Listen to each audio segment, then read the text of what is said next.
Good evening, ECMC Online. Right now with the Hermana Mayor of 2024 La Galera Festival here at Puerto Galera.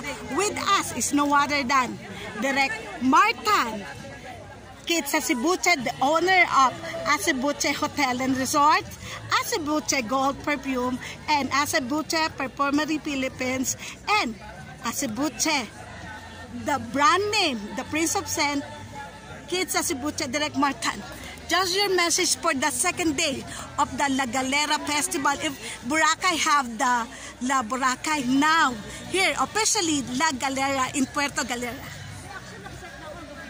Your message for the second day of the activity. Hello, happy fiesta, Barangay San Isidro, White Beach, Puerto Galera. Maraming salamat po sa mga naimbitahang mga panauhin na lahat po ay dumating.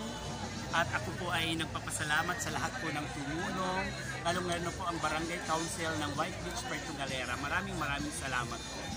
Thank you so much, Direk Martan, and congratulations for the success being the Hermana Mayor of San Isidro Labrador Fiesta of La Galera. You have heard the founder, that one who concept the La Galera is the brain of it is no other than Direk Martan. Thank you again, Direk Martan. Mabuhay!